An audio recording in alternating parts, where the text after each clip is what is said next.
Amma ba'du, fa'usi nafsi wa iyyakum ayyuhal muslimun bitaqwallahi azza wa jal fa innahu qad fazal muttaqun. Ya ayyuhalladzina amanu taqullaha haqqa tuqatih wa la tamutunna illa wa antum muslimun. Ma'asyiral muslimin, ma'asyiral muslimat, al-hadirin wal hadirat wal musyahidin wal musyahidat, Bapak dan ibu-ibu, saudara-saudara dan saudari, para hadirin, para hadirat wal musyahidin wal musyahidat yang hadir di Masjid Abu Bakar As-Siddiq radhiyallahu anhu. Ayat mulai ya. Apa kampung ini? Hah? Kapursari. Sumbersari. Ini banyak, kalau sari-sari itu memang luar biasa. Nggak ada ampasnya lagi. Masya Allah, sudah sari. Sumbersari, ayat mulai yang saya muliakan, saya hormati. Yang bergelar tak saya panggil geran, yang tak bergelar tak tahu pula nama. Alim ulama, nenek mama, jadi pandai, tokoh adat, tokoh masyarakat, serta semua hadirin dan hadirat yang saya muliakan, yang saya hormati dan cintai. Ini komat tadi dimajukan dari biasa, tapi bukan saya minta. Tapi alhamdulillah nggak ada yang terlambat. Saya takut tadi terserah kalau dimajukan ada resiko kan. Ternyata di sini cepat-cepat. Alhamdulillah. Kita bersyukur pada pagi ini kita akan bertemu, duduk tidak lama-lama sampai selesai. Sampai selesai. Selesai waktu cepat, alhamdulillah. Kalau tidak, kita tetap santai. Saya di tempat yang terbaik, di tempat yang pahalanya banyak, pendapatannya tak terbatas, kita tidak nyaman. Padahal siapa yang masuk ke dalamnya majelis ini, nazalat alaihimu as-sakinah wa ghasyiyatuhumur rahmah wa haffat bihumul malaika wa dzakarahumullahu fiman indah. Oleh sebab itu saya enggak takut-takut walaupun saya berlama-lama ya, kecuali satu yang saya takutkan, tuan-tuan cepat paham ya, dan anggukannya semakin dalam. Kalau sudah itu saya pun angkat tangan ya, saya akan tutup. Wabillahi taufik wal hidayah. Kaum muslimin, kaum muslimat, bersyukur kita karena masih diberi semangat untuk tetap berfastabiqul khairat di dunia ini. Selawat dan salam kepada Nabi alaihi salatu wassalam yang tak pernah patah semangat dalam suasana seperti apapun gawat dan darurat. Tak pernah beliau mengajarkan kita untuk berputus asa, dan tidak pula pernah mengajarkan kita untuk berleha-leha lalai di waktu kita diberikan ke lapangan, dan tak patah arang pula di saat kita dalam ketekanan dan kesempitan, bahkan memberikan harapan besar yang rasanya tak mungkin tercapai di saat itu. Itulah Nabi alaihissalatu wassalam. Memang harus punya mental juara. Ya sih. Ibarat lari tertinggal pun 1 kilometer. Kan 1 kilometer tertinggal ada harapan tuh kan, tapi tetap bersemangat. Ya, tetap bersemangat. Karena yang menentukan adalah al-ibratu bil khawatim. Yang menjadi patokan adalah finishnya seperti apa. Oleh itu, pada kesempatan yang berbahagia ini kita akan berbicara tentang suatu perlombaan yang sangat menyenangkan dan menentukan. Menyenangkan karena semua peserta dapat hadiah. Kalau ada lomba, seluruh peserta dapat hadiah, ikut aja. Ya, daftar, asal sudah daftar dan ikut perlombaan, dapat hadiah. Pernah tonton buat perlombaan, semua dapat hadiah? Tidak pernah ya? Coba sekali, sekampung orang daftar nanti itu. Iya tak?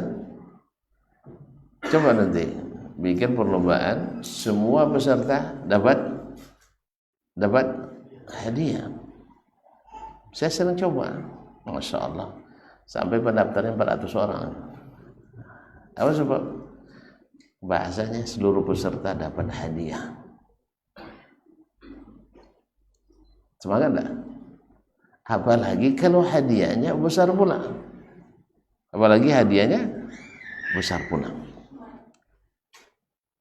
Ustaz, andainya kita di sini bikin misalnya musabaqah hifdzul Quran. Seluruh peserta dapat hadiah. Menang tak menang dapat hadiah. Minimal 1 miliar. Hadiah nomor 1 misalnya 3 miliar, nomor 2 2 miliar, nomor 1 3 1,5 miliar. Yang tidak dapat apa? Yang dapat tidak juara tetap dapat hadiah. Sempat hadiahnya 1 miliar. Ikut tidak semua? Pasti ikut. Yang tidak habis pun nanti pas daftar bapak habis. Insya Allah sebulan kan saya usahakan jadi habis. Apa sebab? Semua dapat hadiah. Ma'asyarul kiram dirahmati Allah SWT. Inilah yang diajarkan oleh Allah Subhanahu wa taala, diajarkan oleh Nabi alaihi salatu wassalam. Ketika kita masuk dalam perlombaan ini, semua yang ikut dan terdaftar insya Allah dapat hadiah. Perlombaan apa ini? Kaum muslimin, kita sama-sama sadari bahwasanya kita turun ke dunia ini. Ustaz, kenapa antum ke sini? Kenapa antum ke sini?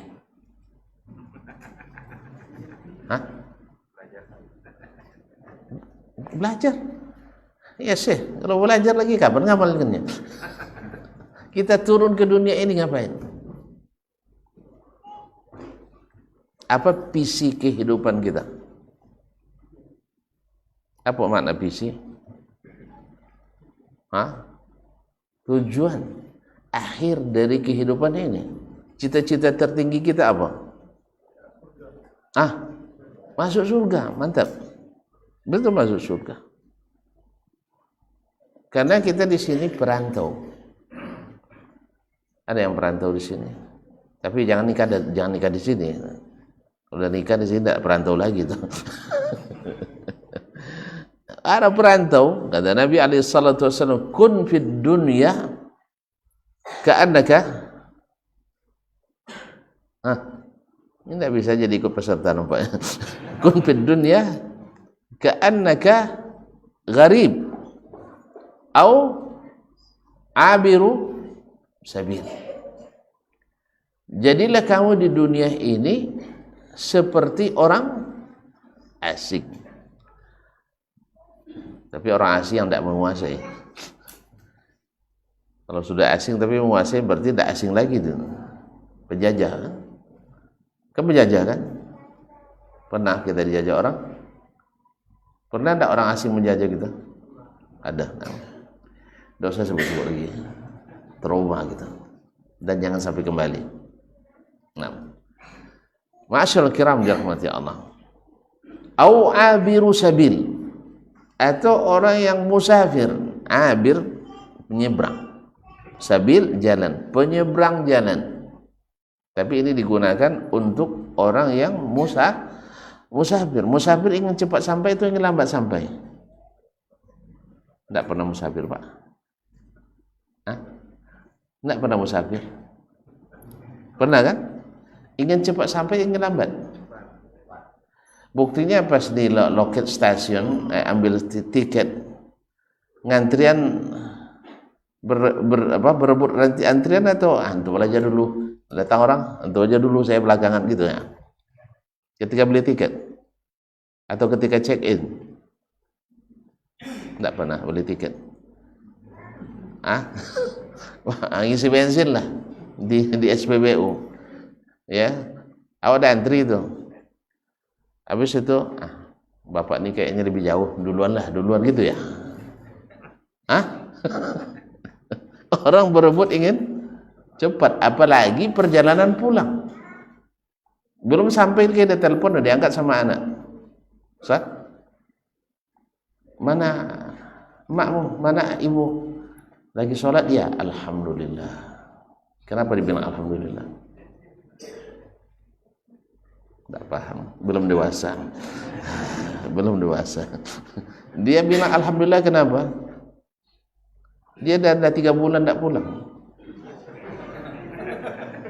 Ternyata istrinya sedang salat, berarti alhamdulillah. Ini pada di bawah umur semua nampak. Kaum muslimin dan muslimat dirahmati Allah. Dengar istrinya sedang salat, itu semakin cepat dan semangat. Akhirnya larinya santai, lari 60, sekarang 160. Subhanallah. Begitu, Ustaz. Kita juga sedang ditunggu oleh istri kita. Di mana? Di surga. Ya Allah. Di surga. Sahih? Istri yang tak pernah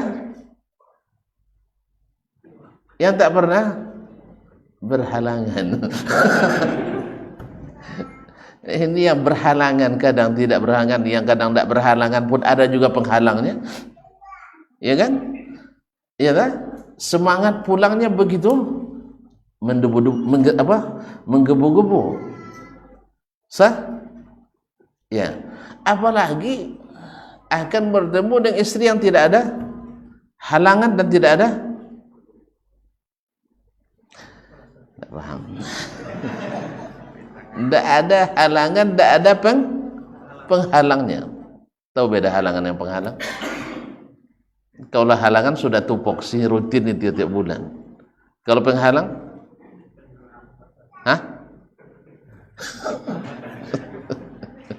Yang lambung aja yang sakit kan, misalnya gula naik dan sebagainya, atau asam urat. Asam lambung, asam urat, asam apa lagi? Asam muka, muka asam. Nah, sebagainya. Gitu aja kita semangat balik. Apalagi berlomba untuk kembali ke kampung abadi yang katanya lebarnya saja ard, dalam bahasa Al-Quran kan arduhas samawati wal ard. Apa makna ardun? Ardun dalam bahasa Arab lebarnya. Kan ada panjang kali lebar. Jadi bahasanya arduha, lebarnya saja belum panjangnya lagi. Arduhas samawati wal ard. Tapi selalu diartikan dengan luasnya seluruh langit dan bumi. Enggak, panjang lebarnya baru. Kalau mana lebih panjang lebar daripada panjang? Lebih jauh lagi panjangnya daripada lebarnya. Antum pernah tahu nggak pintu surga ada berapa? Berapa? 8. Alhamdulillah. 8 ya. Nah, takut antri? Berapa luasnya, lebarnya pintu surga itu? Tidak pernah ngukur. Hah? Tapi bocoran dah sampai ke kita dari jalan yang dapat dipercaya, sumber yang dapat dipercaya dari hadis Nabi alaihi salatu wassalam, baina misra'aihi, antara apa namanya yang tegak atau apa namanya, bukan tiang, ini pintu nih, kusen ke kusennya, penyangkut pintu apa namanya kusen ya, dari kusen kiri ke kusen kanan jaraknya hanya antara Makkah dengan Hajar, atau antara Makkah dengan Baitul Maqdis, atau Hajar dengan Baitul Maqdis. Antum kirim nanti drone, kirim satelit untuk mengukurnya berapa? Apa dokter? Enggak punya drone? Pinjam drone orang, pinjam satelit orang. Diukur oleh map Google, dia punya satelit kan? Ternyata Nabi bilang antara Makkah dengan Hajar, kemudian Hajar dengan Baitul Maqdis, Baitul Maqdis dengan Makkah, segitiga. Subhanallah. Dulu Nabi mengucapkan itu belum ada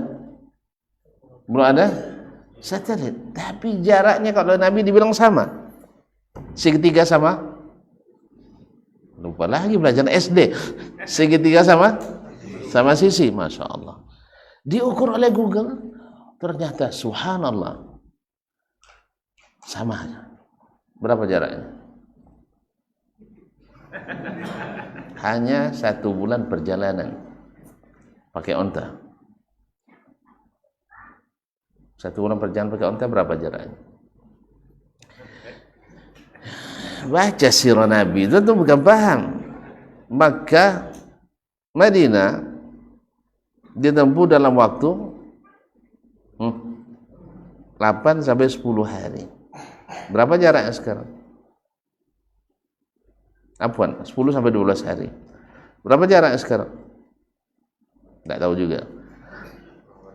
Kalau kau pakai haji saya bilang haji kalak kolun tadi. Nah, 440 kilo dengan sekarang ini.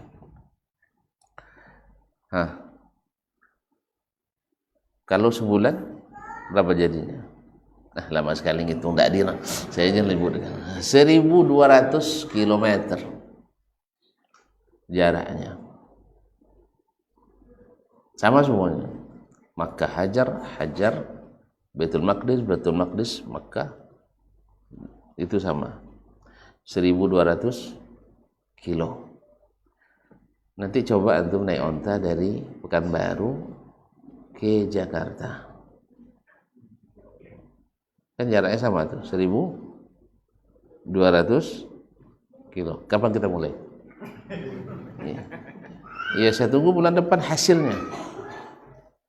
Naik apa tuh? Naik sepeda lah ya. Enggak berani. Kayaknya harus perlu sumbangan dulu nih. Kaum muslimin dan muslimat dirahmati Allah. Pintu surga, Ustaz, berapa jaraknya tadi? 1.200 kilo. Besar pintu apa kecil? Berarti perlu antum risau antrian? Perlu risau berjubel orang antrian? Syekh, ini berapa jaraknya? Urutkan pintu. Pintu kita ini berapa, Mas? Tidak ada yang tahu ya. Tiap hari lewat situ. 90 kilo. 90 senti. Tidak sampai 1 meter. Pernah antrian di situ? Jarang, paling subuh aja. Jarang ya antrian 2 orang, 3 orang. Bagaimana pintunya 1.200 kilo. Kemudian kalau 2.200 kilo kali 8, kan 8 pintunya. Oleh sebab itu tidak usah risau antriannya. Ya, payah-payah antrian Ustaz, saya tidak masuk surga.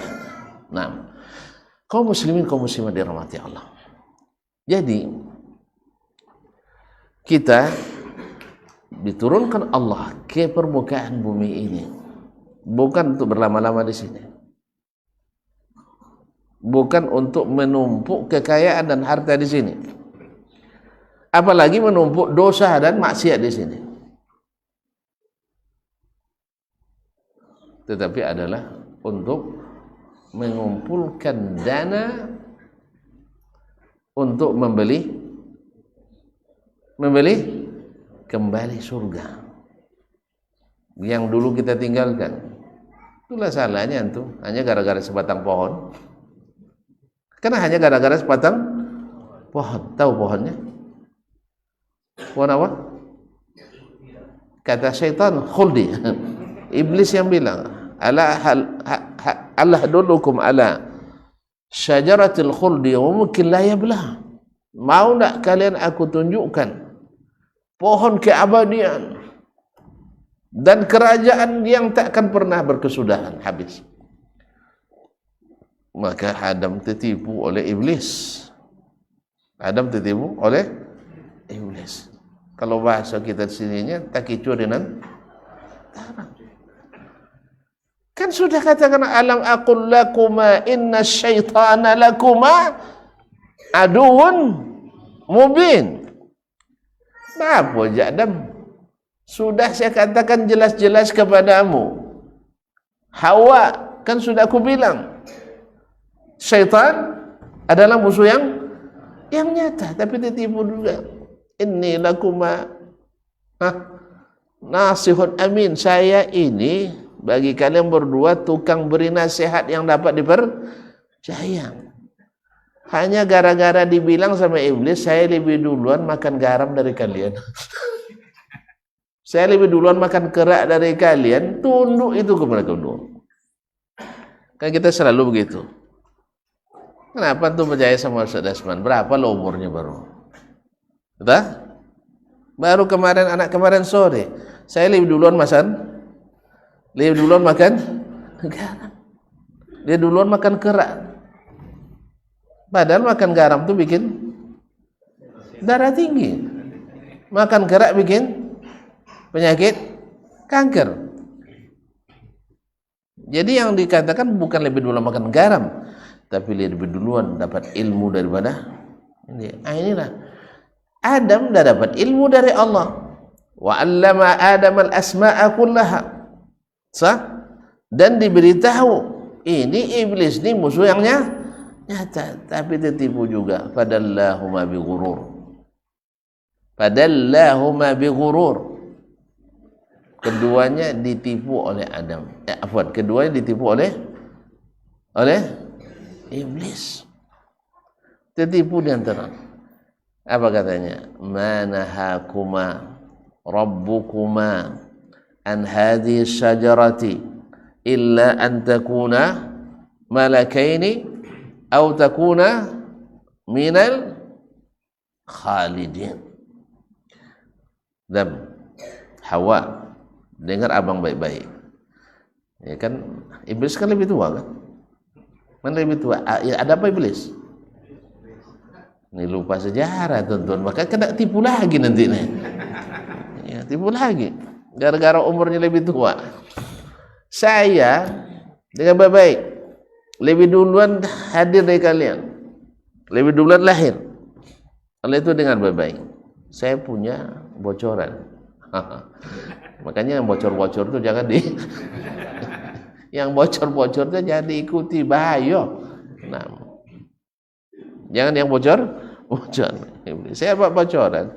Allah tak larang kalian mendekati pohon itu kecuali kalau kalian dekati dan makan, kalian jadi malaikat dan kalian kekal di surga.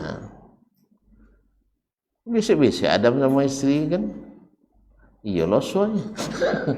Iya betul juga.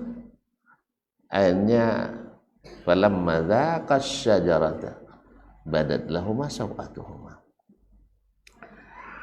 Ketika keduanya merasakan pohon itu, makan buahnya, langsung bertanggalan kain.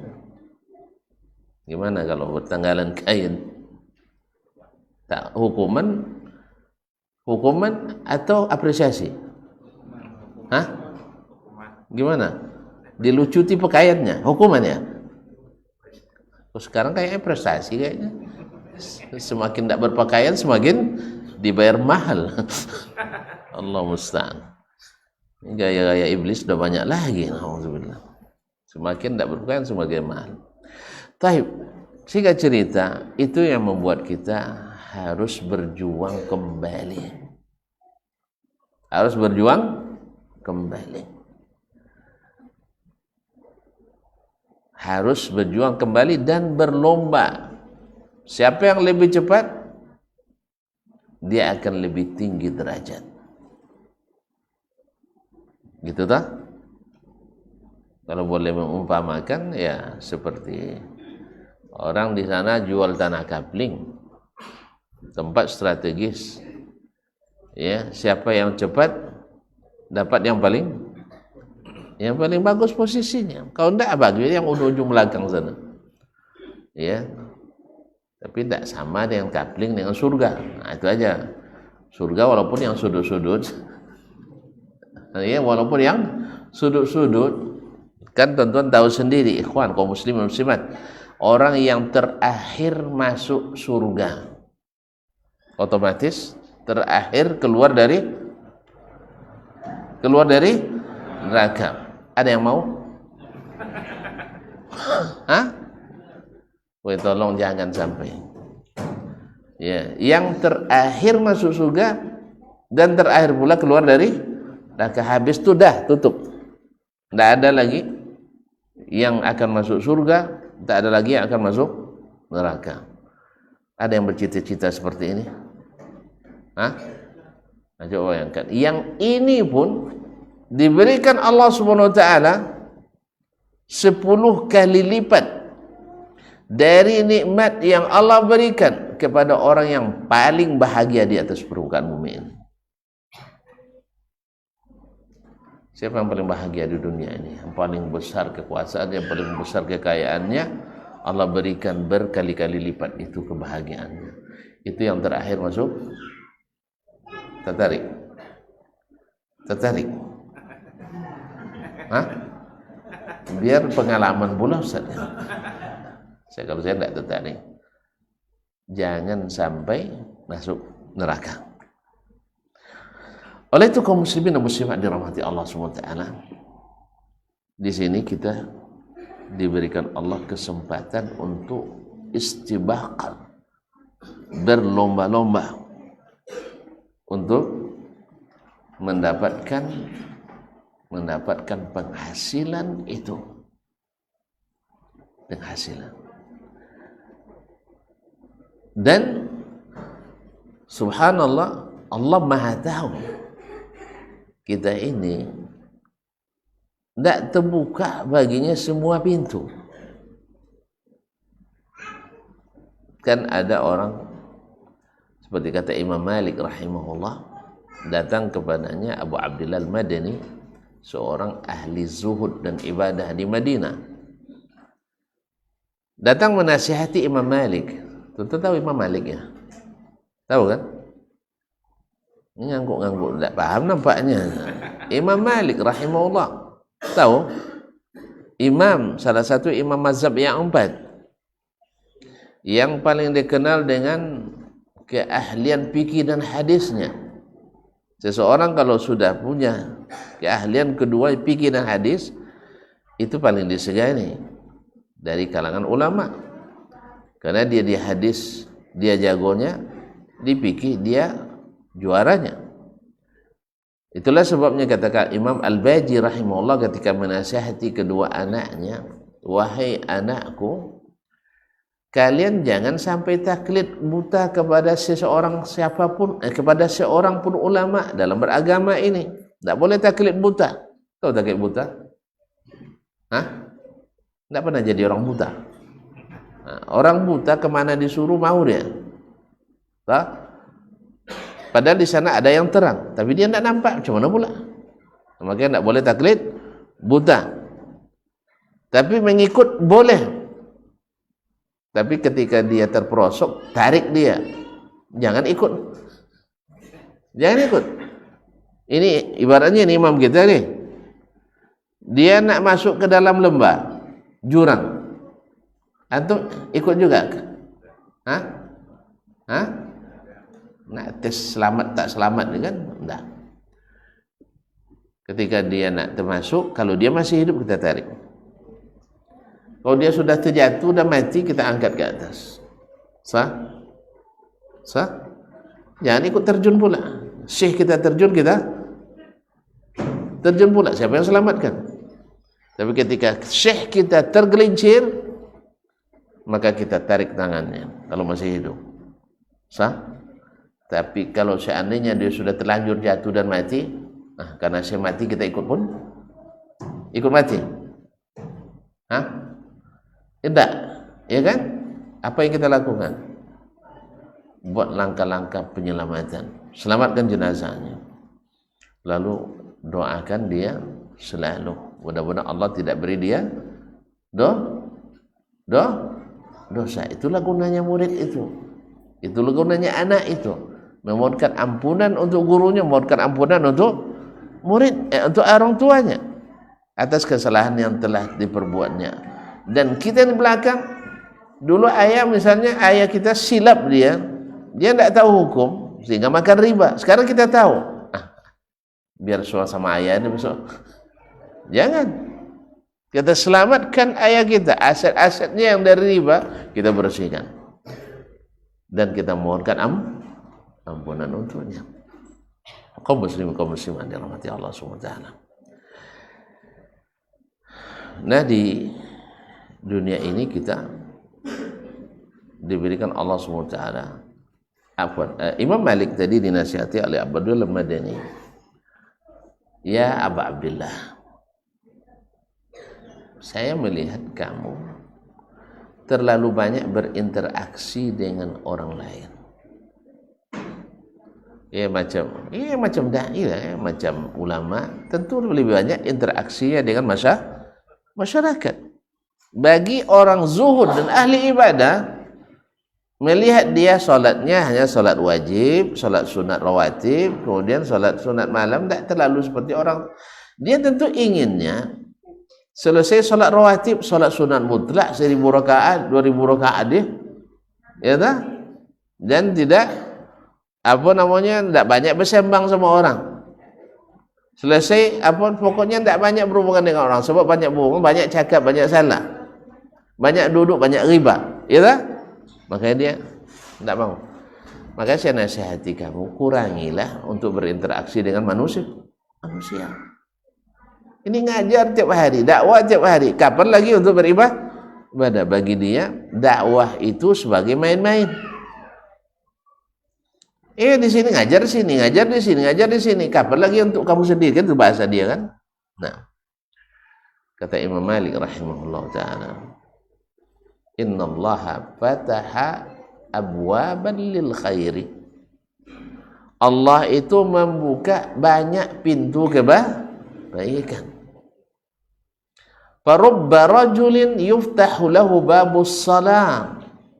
Berapa banyak orang yang dibukakan baginya pintu salat, maka dia berkompetisi di bab salat, banyak salatnya, tapi mungkin dia tidak dibuka pintu baginya pintu ilmu.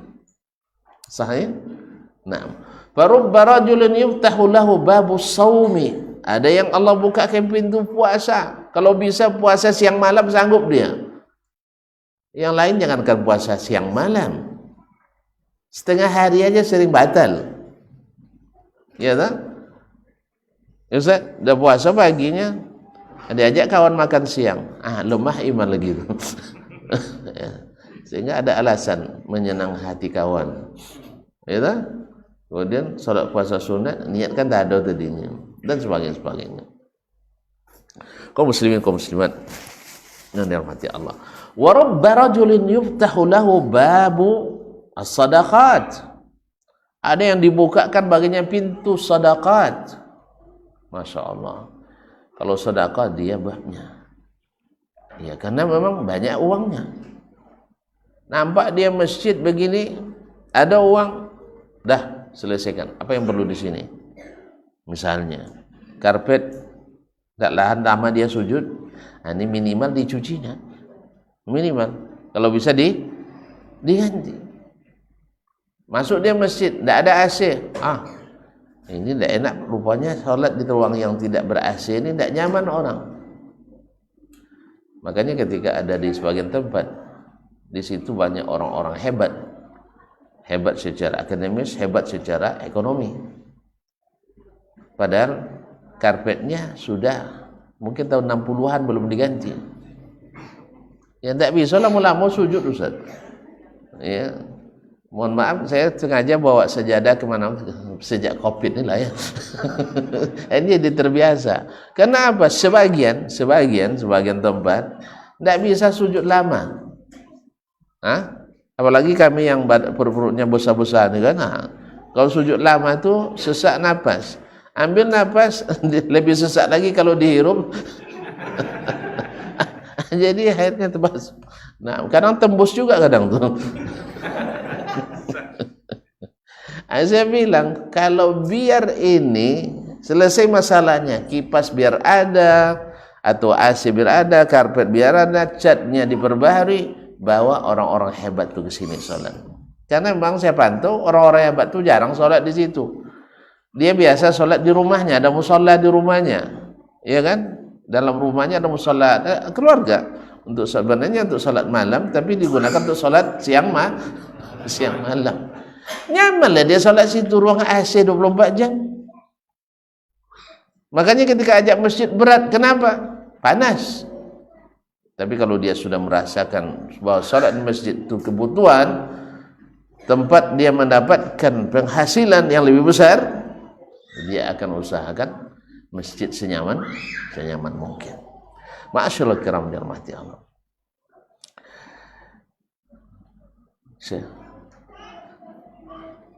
Masih lama, masih kuat. Kita sahur tadi ya. Nah, kaum muslimin dan muslimat. Jadi kita di dunia ini kata Imam Malik tadi, ada yang dibuka pintu salat, ada yang buka pintu puasa, ada yang bukakan pintu sedekah, ada yang dibuka pintu ilmu, ada yang diberikan pintu ilmu. Antum kalau bicara tentang salat, fadilatnya luar biasa. Awwalu ma yuhasabu alaihi al-'abdu yaumal qiyamati as-salat. Orang yang pertama dihisab amal yang pertama dihisab terhadap seorang hamba pada hari kiamat adalah salat. Iza salahat, apabila salatnya baik, salat sairu amali, baik pula seluruh amal yang lain. Wa iza fasadat, rusak, fasada sairu amali, rusak pula amalan yang lain. Bicara tentang sedekah, banyak pula kelebihannya. Di antaranya ar-rajulu fi dhilli sadaqatihi yaumal qiyamah. Seseorang di bawah perlindungan sedekahnya pada hari kiamat, termasuk salah satu dari 7 orang yang dapat perlindungan pada hari kiamat di padang mahsyar. Rajulun anfaqa saddaqa bisarqa fa akhfaha. Orang yang bersedekah lalu dia sembunyikan, hatta la ta'lama shimaluhu ma anfaqat yaminuhu, sampai tangan kiri enggak tahu apa diinfakkan oleh tangan kanan, saking ikhlasnya. Ada mulai yang babnya bab puasa. Masya Allah, ada seseorang Masya Allah puasa selama 40 tahun puasa sunat, tidak diketahui oleh istrinya. Awak sampai Pak Presiden pun tahu puasa sunat. Gimana caranya? Subhanallah. Pagi dia berangkat, bawa bungkusan makanan. Dia jualan di pasar. Bukan ustaz ya. Karena ustaz pula tidak puasa macam kami. Allah musta'an. Andalannya ada tadi ilmu gitu kan. Allah musta'an. Jadi kaum muslimin bawa bungkusan sampai di pasar, dia bagi-bagikan ke orang, tempat-tempat orang yang di pasar yang miskin, yang jualan itu, dia serahkan makanan ke situ. Ketika ditanya, Bapak sudah sarapan? Ya, sudah. Maksudnya sahur tadi. Ya sih? Sahur tadi.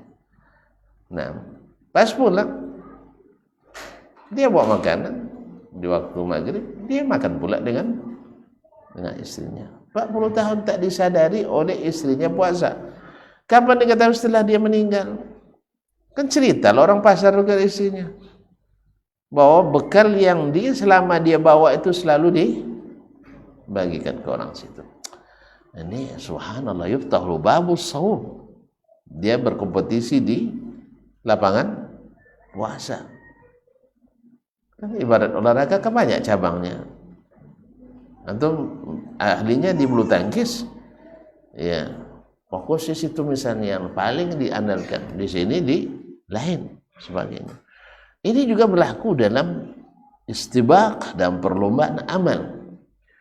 Lalu kata Imam Malik, ini dicatat dengan tinta emas. Apa kata beliau?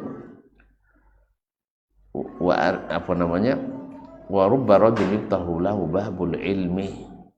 Ada pula orang yang dibukakan baginya pintu ilmu. Wa arju ayyakuna kilana ala khair. Allah buka pintu-pintu kebaikan, pintu salat, pintu puasa, pintu zakat. Dan saya berharap mudah-mudahan kita sama-sama dalam kebaikan. Imam Malik tak katakan, kamu enggak tahu ya nilai ilmu ya, enggak. Ya, kamu tuh bisa ibadah, saya ngajar. Enggak itu dia. Saya berharap kita sama-sama dalam kebaikan. Dia tidak remehkan amalan ibadah itu. Sebagaimana dia juga tidak mau dianggap lalai dengan ibadah, karena ilmu itu termasuk ibadah yang paling dicintai oleh Allah Subhanahu wa taala. Kalau tuan-tuan salat diampuni dosanya, duduk nuntut ilmu diampuni enggak dosanya? Sah? Kalau tuan-tuan pergi haji, nuntut ilmu diampuni enggak dosanya? Haji diampuni dosa, duduk untuk ilmu diampuni dosa. Tuan-tuan pergi berjihad, mati dalam berjihad, syahid. Ini takut dengar syahid nampak. Jihad fisabilillah, bukan jahat ya. Kan tuan-tuan lain pula Pak. Ya bukan yang sudah dilakukan orang-orang ngebom sana ngebom sini, bukan itu. Ya, jihad fisabilillah, syahid. Orang pergi nuntut ilmu juga fisabilillah. Dan ingat, menuntut ilmu itu memudahkan jalan ke surga. Subhanallah. Orang dengan ilmu bisa melakukan sesuatu yang tak bisa dilakukan orang ramai yang tidak berilmu. Pernah dengar cerita kapal rusak mesinnya? Tidak pernah dengar. Mau dengar juga?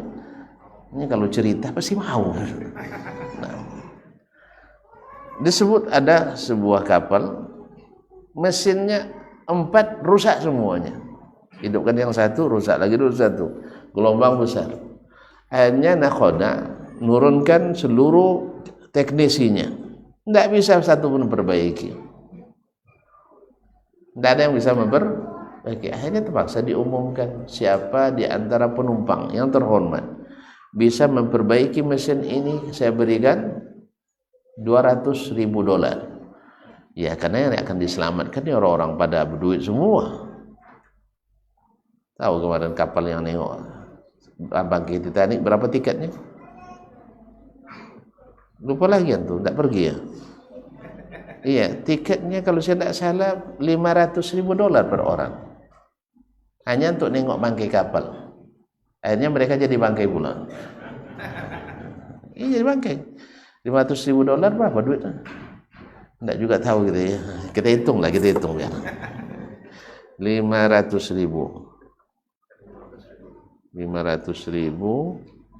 kali berapa dolar? Oh, sampai dolar sini ya. Masya Allah. Awak tidak tahu di Pekanbaru. 15.000 rupiah. 15.000. Woi. 5 La ilaha illallah, tiketnya 7 miliar lebih untuk jadi bangkai. Kan kaum muslimin. Apa sampai situ cerita tadi? Woi, lupa antum gara-gara 7 miliar lupa kaji. Kan dia kasih tadi 200.000 dolar. Lupa tadi 200.000 dolar. Terus sekalian dia belajar ngitung dolar. 100.000 dikali berapa tadi Pak? 15.000. Antum biasa ngitung duit banyak nampaknya. 3 miliar. Banyak enggak? Banyak. Iya, untuk perbaiki mesin. Mana ada orang perbaiki mesin dengan 3 miliar? Harga mesin 4 sampai 3 miliar mungkin. Ayo diumumkan, ada yang maju. Yang maju ini bukan sembarang maju. Orang yang punya ilmu tentang mesin. Apa yang dia minta? Minta penokok. Tahu penokok? Hammer. Apa bahasa sininya? Penokok. Palu Sulawesi Tengah akhir. Penokok. Kan penokok tuh. Digunakan untuk menokok. Palu tuh bukan di Sulawesi Tengah, bukan di sini. Apa lagi? Martil bukan, itu bahasa Belanda. Mana-mana antum nih. Penokok itu yang betul. Saya buka KBBI, Kamus Besar Bahasa Indonesia. Jadi kaum muslimin dan muslimat, dia minta hanya alat penokok. Dia tokok mesin itu hidup. Masya Allah, tabarakallah. Iya, tapi tokonya bukan sembarang. Tokok itu masalahnya. Akhirnya nakoda nengok itu enggak mau dia bayar. Hanya gitu katanya. Cuma menokok aja 200.000 dolar kan kemahalan jadinya. Woi katanya, kalian dari tadi turun seluruh tim tidak ada bisa menghidupkan. Saya nokok itu bukan sembarang tokok. Coba saya tokok mematikan lagi. Risau dia. Jadi ilmu kaum muslimin dan muslimat dirahmati Allah mahal. Mahal. Oleh sebab itu makanya tidak sedikit orang di negeri yang menghargai ilmu, maka supremasi ulama itu tinggi. Jadi oleh itu kaum muslimin dan muslimat dirahmati Allah SWT, para penuntut ilmu itu, kalau dulu di masa Umar bin Khattab radhiyallahu anhu, guru TPA Kuta, TPA tahu? TPA bukan tempat pembuangan sampah, tidak.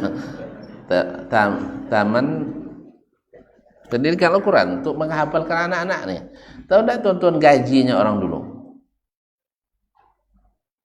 Hanya 10 dinar sebulan. Dinar berapa? Enggak pernah berurusan bapak lagi kayaknya, Pak. Dinar 2.500.000 kali 10 25 juta. Guru TPA kita di sini berapa? Hah? 500.000 semester. Oh sebulan, Masya Allah. Lebih banyak rupanya ya. Ya, Umar hanya kasih 10. Di sini 500.000, Masya Allah. Sempat 10 dinar. Kalau sempat 10 dinar gaji guru TPA di sini, saya resign di UIN. Ya resign di UIN, pindah ngajar di sini. Kaum muslimin dan muslimat. Karena apa? Nilai tinggi. Nah, balik ke pokok pangkal kaji kita. Jadi kita di sini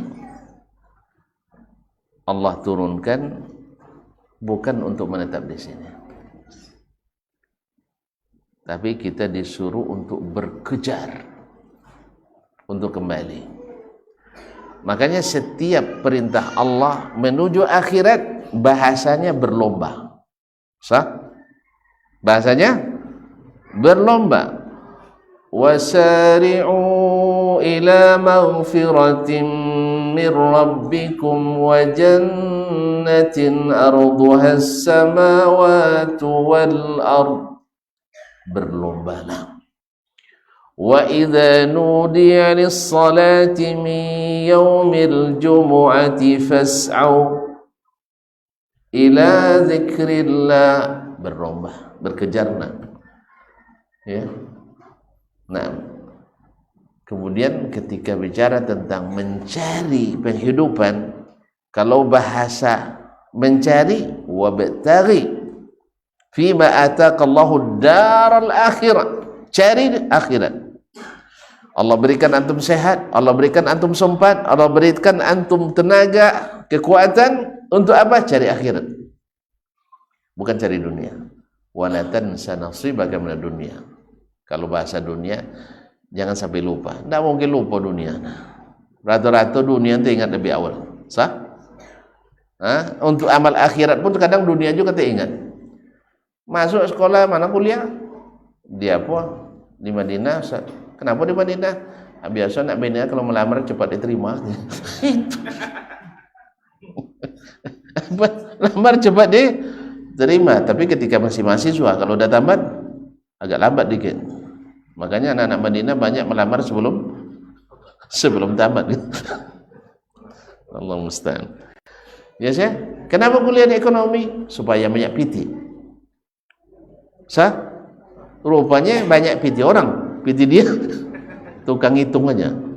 Akhirnya karena sering hitung, duit orang, duit kita sedikit. Akhirnya iman lemah. Akhirnya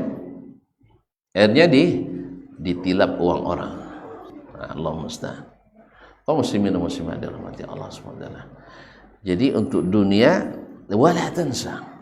Tapi kalau untuk akhirat wasari'u fas'au, berlomba. Kaum muslimin dan muslimat dirahmati Allah. Ini sebenarnya baru mukaddimah Ustaz. Kita cukup sampai sini aja? Enggak. Jadi untuk akhirat semangat kita mesti berlipat. Sebab apa? Selebrasi yang sesungguhnya nanti di sana. Dan sakit dan menyesal yang sesungguhnya, kekalahan yang sungguh di sana. Untuk itu Allah utus para nabi. Allah utus para rasul. Gunanya untuk apa? Gunanya untuk apa? Ada guna nabi rasul. Untuk menjaga, jangan sampai ada yang lalai atau keluar jalur yang resmi. Sahih? Setiap ada yang menyimpang, datang nabi dan rasul meluruskan. Sampai tercatat 124.000 lebih nabi dan rasul yang diutus. Yang hafal hanya 25 ya. Itu pun dah lupa semuanya. Iya, waktu SD hafal kan? Masih hafal nabi yang 25 itu? Yang dites lah Ustaz. 124.000 nabi rasul. Guna itu apa? Karena kompetisi itu ada aturan. Jelas? Kalau tidak aturan nanti terjadi tawuran. Ini merasa dia pemenang, ini merasa dia pemenang. Dan ini yang terjadi. Maka diutuslah para rasul dan nabi. Untuk apa? Menjaga pertandingan yang fair. Yang pertandingan yang legal, formal. Sebab yang ilegal akan tereliminasi atau diskualifikasi. Kalau jadi didiskualifikasi salat, antum salat selama hidup 125.000 kali. Yang terkualifikasi masuk babak kualifikasi hanya 25 kali. Karena salat di Masjid Abu Bakar. Misal selebihnya diskualifikasi. Apa sebab terkualifikasi? Karena tidak itu aturan Tidak ikut aturan perlombaan. Misalnya di antara aturan yang dibuat dalam perlombaan, misalnya mesti ikut sampai babak terakhir, sah? Kalau tidak ikut sampai babak terakhir, tereliminasi. Kalau tereliminasi, dapat hadiah. Dapat hadiah? Hah? Tapi tidak mengikuti syarat. Syaratnya mesti mengikuti sampai babak ini misalnya. Sah? Nah, kalau tidak ikut berarti tidak mengikuti syarat. Sahih? Maka siapa yang tidak mengikuti syarat nih? Yang kedua misalnya mesti mendaftar sebelum bertanding. Enggak, saya bertanding aja dulu, daftar belakangan. Sah? Dah usai perlombaan dia tidak sempat mendaftar. Paham? Tidak paham. Ada yang bertanya kepada Dr. Zakir Naik, ada orang semasa hidupnya bikin rumah sakit gratis, bikin sekolah ribuan gratis, bantu janda. Ini kalau dengar janda tuh lain mandangnya, bukan nikah janda, bukan, membantu janda 1000 orang, dibiayai, anak yatim sebagainya. Tapi dia bukan orang Islam. Berguna gak baginya? Hah? Berarti kalau gitu Allah gak adil katanya. Masya Allah, dituduh dia bilang gak adil. Gimana jawabannya? Orang sebaik itu, orang sebaik itu, masa tidak berguna amalnya? Nah, gimana sih?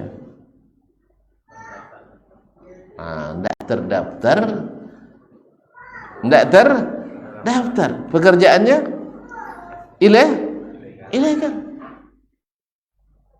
Jelas ya? Jelas Ustaz. Kalau ada orang ya, dia bangun buka kebun sawit 10.000 hektar untuk wakaf Masjid Abu Bakar, tapi tidak ada HGU-nya. Oh, HGU? Hak guna usaha. Lalu oleh apa yang bagian ini nih? Yang bagian ilegal-ilegalnya apa? Nggak tahu juga ya. Itu banyak ilegal kerja kita. Jadi temuan bahwa yang 10.000 hektar ini ilegal. Mau disita atau dimusnahkan. Demolah orang Masjid Abu Bakar. Ini tuh masjid Pak katanya. Walaupun untuk masjid. Untuk negara Pak, walaupun untuk negara. Kenapa? Ilegal. Tidak terdaftar. Jelas ya? Contoh lain. Ada seseorang masuk, mahasiswa, ikut kuliah.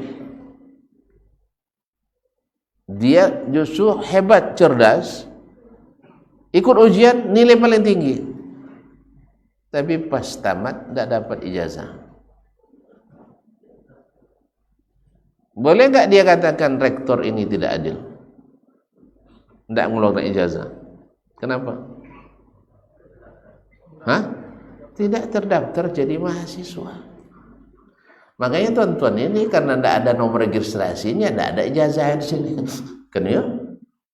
Ngaji di Masjid Abu Bakar nih ada ijazah. Apa sebab? Tidak ada nomor pendaftaran. Jadi kalau nak cari ijazah jangan di sini ngaji. Tapi terdaftar enggak di malaikat? Terdaftar. Apa sebab? Karena semuanya asyhadu an la ilaha illallah wa asyhadu anna muhammadar rasulullah. Maka kalau nak dianggap pekerjaannya sebagai amal soleh, maka segera ucapkan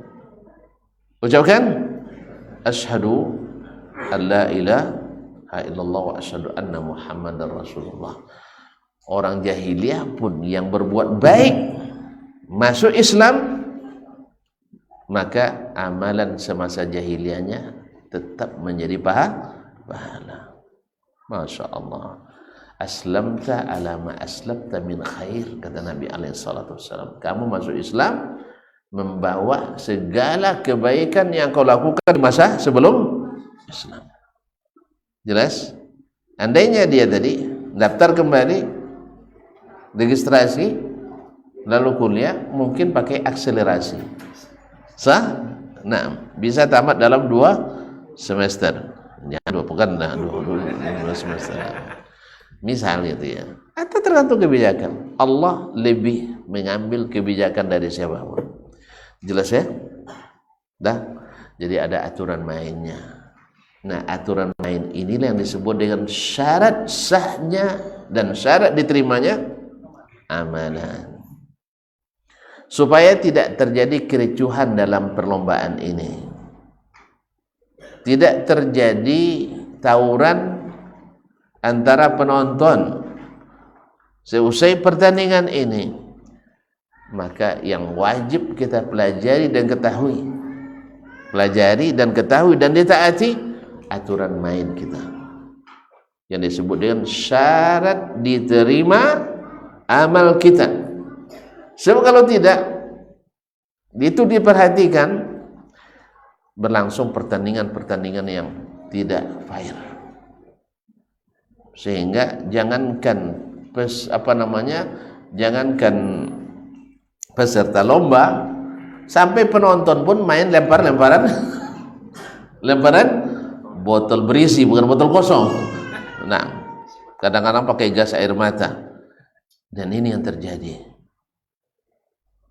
Oleh sebab itu jangan sampai dilanjutkan. Maka Allah utus para ulama yang membawa warisan dari Nabi alaihissalatu wassalam. Apa warisan Nabi? Ormas. Warisan Nabi apa? Ormas, yayasan, masjid. Apa warisan Nabi? Al-Quran was sunnah. Maka siapapun ikut kompetisi ini, siapapun ikut istibaq lil khairat ini, mesti merujuk kepada keduanya. Ikhlas, betul-betul karena Allah SWT.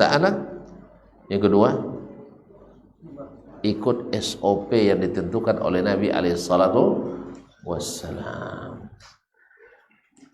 Menurut tuan-tuan, dalam perlombaan ada tidak hawa dan nafsu di dalamnya? Ada. Kalau tidak saya tunjukkan ya beberapa pelanggaran yang sengaja dilakukan oleh para pemain. Sah? Apa sebab? Apa sebab? Tidak, tak ada aturan tadi. Dan dia bernafsu menang. Akhirnya orang yang nak nendang gol, dia tendang perutnya. Ada kan? Dia tinju mukanya. Ada kan? Ada. Nah, dalam perlombaan ke akhirat itu terjadi apa tidak? Terjadi. Makanya antara Yahudi, Nasrani, Islam selalu berlomba. Apa sebab? Mereka bernafsu, mereka lah yang jadi penguasanya. Dan di antara umat Islam sendiri terjadilah. Di antara umat Islam sendiri terjadilah. Terjadi. Khususnya di saat wasit tidak menguasai ilmu, atau wasit berat sebelah. Jadi dia tidak paham ilmu kompetisi ini, tapi dijadikan wasit. Paham? Tidak paham. Ada sebagian diminta untuk buat keputusan dalam bidang keagamaan, dia tidak berilmu tentang agama, kecuali warisan nenek moyang. Tentu yang akan dimenangkannya, yang dimenangkannya warisan nenek moyang turun-temurun. Kalau warisan nenek moyang, tentu di sini nenek moyang Melayu yang menang. Sah? Kalau pindah ke Jawa, nenek moyang Jawa yang menang. Kalau pindah ke Sumatera Utara, halak kita yang menang. Sah? Pindah ke Aceh, Aceh apa maksudnya? Akhirnya nenek moyangnya petokan. Mungkin tidak pertandingan akan berlangsung dengan fair? Tidak mungkin. Tidak mungkin. Maka wasit mesti memahami tupoksinya, aturan main dengan benar. Kalau tidak, maka terjadi perlombaan yang tidak fair, tidak adil. Oleh sebab itu maka mengembalikan kepada asas ini adalah kewajibannya para ulama khususnya dan umat ini secara umum. Ikhlaskan dalam pertandingan ini dan ikut aturan mainnya. Kalau tidak, walaupun gol tapi tereliminasi, walaupun menang tapi terdiskualifikasi. Apa sebab? Pelanggaran demi pelanggaran. Siapa yang menentukan? Allah Tabaraka wa Ta'ala dengan mengutus para nabi dan rasul dan diwarisi oleh para ulama. Nah, ulama inilah yang sekarang memikul beban itu. Kadang-kadang tidak sanggup mikul beban, diletakkannya ke bawah, kadang dihempaskannya, sehingga kadang-kadang beban itu diambil oleh orang yang tidak patut. Semoga Allah SWT jadikan kita umat yang mengembalikan ini kepada para ahlinya. Harus kita utus anak-anak kita, generasi penerus kita untuk berilmu yang benar. Dan sebelumnya kita sendiri harus menuntut ilmu yang benar dari ulama-ulama yang benar, bukan hanya sekedar mencari pembenaran, tapi mencari kebenaran agar perlombaan ini berlangsung kembali sesuai ini, sehingga tidak terjadi tawuran-tawuran seperti kita saksikan. Ya, sebab kalau sudah sampai tawuran, pelanggaran besar itu. Bukan hanya yang klub atau pemain saja yang didiskualifikasi, bisa-bisa permainan dan pertandingan lama tidak bisa dilanjutkan. Sahih? Nah, misalnya masjid ada yang ditutup sehingga orang tidak bisa berkompetisi sholat di dalamnya. Gara apa? Wasitnya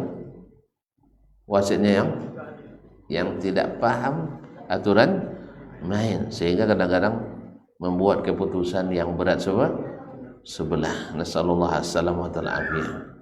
Oleh sebab itu semoga Allah berikan kepada umat ini orang-orang yang jujur, orang-orang yang berilmu, orang-orang yang beramal, dan orang-orang yang benar-benar mengharap ridha Allah Subhanahu wa ta'ala dan ikhlas mengikuti Nabi alaihi salatu wassalam. Nah, bila ini terjadi, ya perlombaannya resmi, legal, formal, mengikuti SOP yang telah digariskan oleh Nabi alaihi salatu wassalam, maka pertandingan berjalan dengan aman, nyaman, tentram, sportif, sehingga tidak ada orang akan saling ini. Makanya kalau ada yang bilang saya masjid itu saya sendiri yang tanggung, tidak ada yang bilang oh jangan, ya tak? Betul kan? Tapi kalau sudah ini, tidak ada orang gara-gara tidak mengikuti legal seperti yang digariskan Allah dan Rasul, awalnya masjid tak selesai-selesai, ada yang mau bantu, ya ambillah barang dari saya, nanti bayarnya kapan saja. Dengar oleh yang tak sepaham, akhirnya diambil alih, saya yang selesaikan masjid ini, jangan sampai dia yang selesaikan. Akhirnya tujuannya apa sekarang? Lillah atau bukan lillah? Bukan lillah. Tujuannya apa? Supaya pengajian itu jangan ada di sini. Berarti perlombaannya adalah perlombaan puak, bukan untuk mencapai pahala dia di akhirat. Nasallallahu alaihi wasallam. Baik, sampai di sini dulu ya. Sudah paham kan? Sudah paham? Saya buat kesimpulan biar paham. Satu, kita akibat kesalahan teknis dulu di surga, orang tua kita Adam dan Hawa terpedaya, tapi semuanya berkat adalah hikmah dari Allah Ta'ala. Maka kita di dunia ini walakum fil ardi mustaqar, sementara, maka diperlukan perjuangan dan perlombaan. siapa yang ikut perlombaan ini walaupun sedikit tapi tetap dapat hadiah dengan syarat terdaftar. Nah, agar pertandingan kita ini legal, formal, tidak terdiskualifikasi dan hasilnya tidak tereliminasi, tak sia-sia, maka mesti mengikuti satu SOP yang ditetapkan. Yang kedua, mesti ikhlas karena Allah Tabaraka wa Ta'ala. Dan dua-duanya memerlukan ilmu dan iman. Oleh sebab itu, maka majelis-majelis ilmu mesti selalu kita hidupkan. Nak ramai tak ramai tidak masalah. 2 orang 3 orang yang hadir itu sudah cukup. Karena Nabi katakan, la yahdiyallahu bika rajulan wahidan khairul laka min humurin na'am. Satu orang yang dapat hidayah itu lebih baik daripada kendaraan mewah. Nah, siapa yang terdaftar dalam perlombaan ini dan ikut SOP yang sudah ditentukan dan ikhlas karena Allah, maka insya Allah mendapatkan kemenangan seperti yang dijanjikan. Dan perlombaan ini memerlukan, tadi saya katakan, keikhlasan yang tinggi sehingga semangat kita tinggi. Dan untuk itu kita perlu selalu bersandar kepada Allah Tabaraka wa Ta'ala, minta pertolongannya dengan sungguh-sungguh dan tawakal hasil kepadanya dengan sesungguhnya. Mudah-mudahan tak satu pun kita kecuali Allah berikan taufik, Allah bimbing dengan hidayah, sehingga kita pun ikut selalu dalam perlombaan ini. Sederhana, salat selalu di masjid, karena dicatatkan 27 kali lipat, 2.700%. Nah, awak untuk 0,5% aja kadang bisa untuk Allah. Ya kan? Ini dua. Kemudian juga sedekah, walaupun sedikit tetapi selalu dilakukan. Ya, biar sedikit, apalagi kalau banyak yang selalu dirutinkan. Tidak bisa sedekah uang, sedekah senyum jadilah. Ya tak? Tidak bisa sedekah dengan bahan material, sedekah dengan memaafkan saudara, luar biasa. Kan? Pokoknya siapapun yang menyakiti saya tidak mau sakit hati lagi. Dah selesai masalah. Sakitilah saya tidak merasa sakit. Ya tak? Antum nak ghibahkan saya, silakan. Saya tidak akan merasa digibah. Antum nak jatuhkan nama baik saya sudah baik, tidak akan jatuh-jatuh. No. Kita aman dunia ini, sah? Ustaz, si fulan katanya begini-begini. Biarlah dia yang sakit sendiri. Saya tidak mau sakit. Nyaman tak? Nyaman? Awak tidak bekerja, amal selalu bertambah. Sah? Itu aja lah. Orang kalau istilah sekarang transfer pahala terus orang. Nah, setiap mereka duduk bicarakan kita dapat pahala kita. Setiap orang nak menjatuhkan kita, dia sendiri yang sesak nafas. Awak di atas. Kalau ada orang nak jatuhkan, pasti orang yang di atas. Tidak mungkin yang dijatuhkan orang yang di bawah. Ya kan? Setiap ada yang nak menjatuhkan kita, ketahuilah kita sedang di atas. Maka pegang kuat-kuat. Pegang kuat-kuat.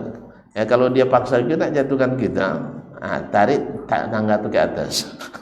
Nah, Allah musta'an. Siapa susah dia nafas. Jelas? Jadi rumusnya sangat-sangat sederhana. Asal ikut SOP dan ikhlas karena Allah Tabaraka wa Ta'ala. Pintunya banyak. Menahan diri dari menyakiti hamba Allah itu kebaikan luar biasa.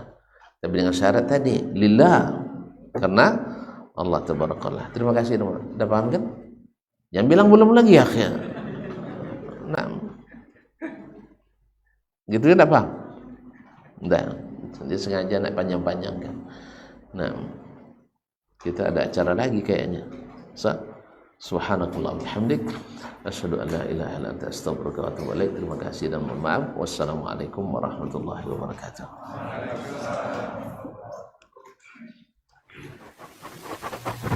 Barometer amal kita saleh tak salehnya di salat kita. Bila salat kita ikhlas dan sesuai dengan sunnah Nabi SAW, maka insya Allah amalan yang lain mengikuti. Ini aktivitas ini membantu saya di akhirat atau akan menyulitkan saya di akhirat. Kalau seandainya perbuatan itu ternyata akan menyulitkan kita di akhirat kelak, tinggalkan perbuatan itu. Anta ni'mal jund. Kamu adalah sebaik-baik prajurit. Coba lihat. Kamu adalah sebaik-baik prajurit. Maka tujuannya adalah menghancurkan kehidupan rumah tangga.